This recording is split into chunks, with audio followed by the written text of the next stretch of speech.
صہیونیت کیا ہے، یہ کب سے کام کر رہی ہے اور اس کے مقاصد کیا ہیں؟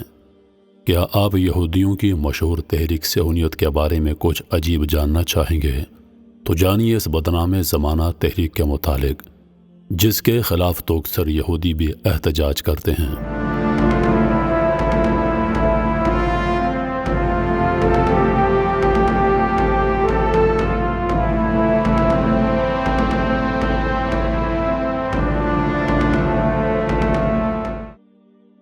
صہیونیت ایک ایسی تحریک کا نام ہے جس کا مقصد یہودی قوم کی تعمیر نو ہے۔ صہیونی یا زائن بیت المقدس کا ایک حصہ ہے۔ انجیل میں اسے داؤد علیہ السلام کا شہر کہا گیا ہے، جس کو یہودی حیات نو اور اسرائیلی حکومت کا نشان سمجھتے ہیں۔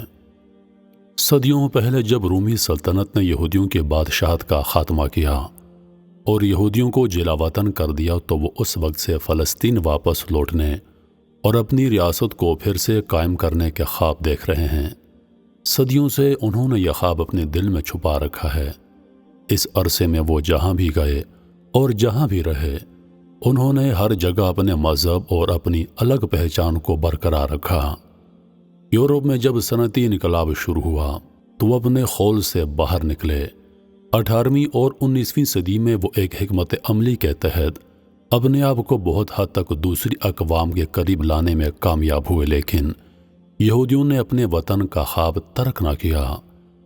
معاشی سطح پر مضبوط ہونے کے بعد جب وہ یہ کہنے لگے کہ چونکہ وہ ایک الگ قوم ہے، اس لیے ان کے واسطے ایک علیحدہ وطن ضروری ہے، تو اس پر کسی نے بھی اعتراض نہیں کیا، مگر مشرقی یورپ کے یہودی اپنی پرانی ضد پر قائم رہے۔ وہ کہتے تھے کہ ان کا وطن فلسطین ہی ہوگا، اور یوں دنیا میں ایک نئے فساد کا آغاز ہو گیا۔ شروع میں صہیونیت کی تحریک سیاسی نہیں تھی بلکہ محض تہذیبی تھی، لیکن جب تھیوڈور ہرزلی نے پہلی مرتبہ باقاعدہ تجویز پیش کی کہ اقوام عالم کی یہود دشمنی کا مقابلہ کرنے کے لیے ایک یہودی ریاست کا قیام ضروری ہے، اس کے بعد صہیونیت کے اہداف بدل گئے۔ چنانچہ 1897 میں سوئٹزرلینڈ کے شہر بیل میں پہلی صہیونی کانفرنس منعقد ہوئی، اور یوں اس کی شاخیں ان کی ملکوں میں قائم کی گئیں جہاں یہودی کافی تعداد میں پہلے سے موجود تھے۔ ان سرگرمیوں میں امریکہ کے یہودیوں نے بڑھ چڑھ کر حصہ لیا۔ اس تحریک میں پہلی دراڑ اس وقت پڑی جب انگلستان کے یہودیوں نے 1905 کی کانفرنس میں یہ تجویز پیش کی کہ لازمی نہیں کہ یہودیوں کا وطن فلسطین ہی ہو، یہ کہیں اور بھی ہو سکتا ہے۔ برطانیہ کی طرف سے ان کے لیے یوگنڈا، مشرقی افریقہ کا علاقہ پیش کیا گیا، لیکن اکثریت نے یہ تجویز رد کر دی۔ یوں اکثریت کے رہنما ویزمان کی سرکردگی میں یہ تحریک منظم رہی۔ ویزمان نے خلافت عثمانیہ سے فلسطین میں یہودیوں کے لیے کچھ حقوق حاصل کر لیے، تو اس کے بعد ان کے حوصلے بڑھے۔ پہلی جنگ عظیم میں ترکی اتحادیوں کے خلاف جرمنی کا حلیف تھا۔ اس وقت بلفور برطانیہ کا وزیر خارجہ تھا، اور وہ برطانوی سیاست میں با اثر بھی تھا، چنانچہ اس نے ایک اعلان نامہ جاری کیا جس میں اس بات کا عہد کیا گیا کہ یہودیوں کی بھرپور مدد کی جائے گی کہ وہ اپنا وطن فلسطین واپس دوبارہ قائم کر سکیں۔ پہلی جنگ عظیم میں جب جرمنی کے ساتھ ترکی کو بھی شکست ہو گئی تو مشرق کا بڑا علاقہ فرانس اور انگلستان نے آپس میں بانٹ لیا۔ فلسطین پر انگریز قابض ہو گئے، اور اس کے ساتھ ہی بڑی تعداد میں یہودیوں نے فلسطین میں رہائش اختیار کرنا شروع کر دی۔ دوسری جنگ عظیم کے بعد صہیونیت کی تحریک نے مزید زور پکڑا، اور برطانیہ کی مدد سے اسرائیل کی ریاست قائم ہو گئی۔ اس کے بعد اس تحریک نے اسرائیل سے بظاہر اپنے آپ کو الگ کر لیا، لیکن در پردہ اس تحریک کا تمام دنیا کے یہودیوں سے تعلق قائم رہا، جو اب تک ہے۔ ابھی یہ تنظیم ساری دنیا کے یہودیوں کی تہذیبی تعلیمی سرگرمیوں کو منظم کرنے اور دوسرے ملکوں سے یہودیوں کو اسرائیل بھیجنے کا انتظام کرتی ہے۔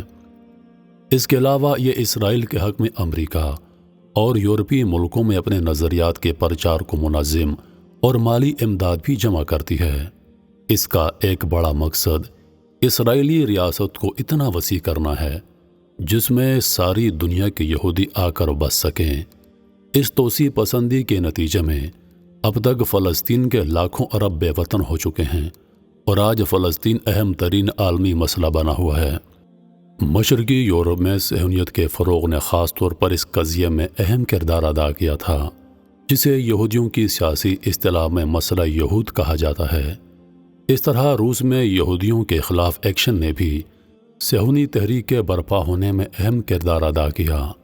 امریکہ اور یورپ میں یہودیوں کا بڑھتا ہوا اثر، وینفوز اور دوسری طرف یہودیوں میں تحریک تنویر، عقائد میں ایسی لچک پیدا کرنا جو یورپ کے لیے قابل قبول ہو، یا ایمانیات کو سماجی مسئلے سے زیادہ اہمیت نہ دینا، ان کی ناکامی نے بھی صہیونیت کے فروغ کو مہمیز دی۔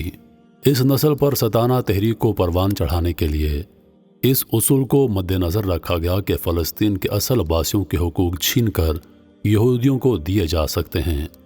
ایک بار صہیونی تحریک کی رکنیت حاصل کرنے کے بعد مذہبی یہودی اور سیکولر یہودی میں کوئی فرق نہیں رہ جاتا۔